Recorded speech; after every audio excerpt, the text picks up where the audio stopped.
29 Mei. Okey. Inilah rumah burung bersaiz 20 kali 60. Okey. 3 tingkat. Okey. Ni dia menggunakan bata merah. Jadi bata merah ni bagusnya dia lebih sejuk lah daripada bata putih dengan bata blok.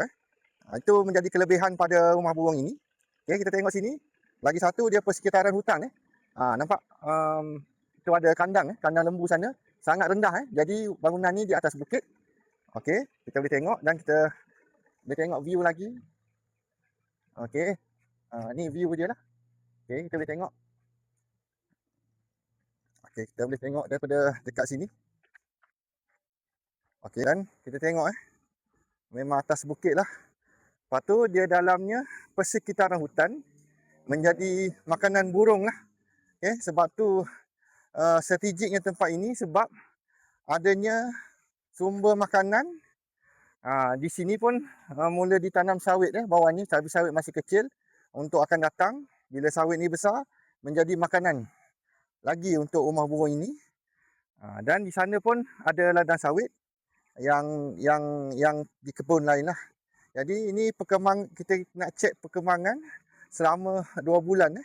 Nanti kita bersama ownernya. Kenalkan diri. Saya orang panggil kat ni Amir lah, Amir. Daripada mana? Daripada Kuala Kerai. Kuala Kerai. Okey, jadi Tuan Amir tengok tadi, apa yang Tuan Amir nampak selepas kita baiki selama 2 bulan. Apa yang kita masuk tadi, Tuan Amir boleh kongsikan? Tadi masuk rumah burung ni amat ketara lah. Daripada tingkat 1 sampai tingkat 3 tu, boleh katakan ada sarang dah lah ni. Dulu tak ada sarang. Jadi dulu tak ada sarang lah. Berapa lama Tuan Amir tunggu untuk yang dulu jaga tu berapa lama? Tahun lebih lah. Tahun lebih. Jadi setahun lebih tu ada sarang ke tak masa dulu? Tak ada sarang. Tak ada sarang lah. Okey. Jadinya luar ni 2 bulan dah ada berapa sarang? Ada 21 biji. Baru 2 bulan 2 bulan. Alhamdulillah.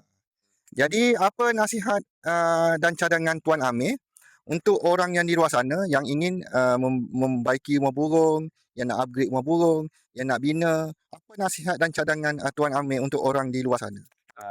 Nasihat saya boleh cari Abang Zul kita dekat TikTok page pun ada, dekat Facebook pun ada kan. Boleh cari page dia lah. Boleh kecek harga nak buat. Okey, jadi Tuan Amir berpuas hati tak hari ni dengan pencapaian rumah burung ni? Sangat puas hati lah. Okey, jadi saya nak ucapkan selamat Raya Haji lah. Hari ni pun Hari Raya Haji ke berapa? Ketiga Ketiga. Okey, selamat Raya. Okey, Assalamualaikum. Nanti kita masuk dalam masuk dalam tengok.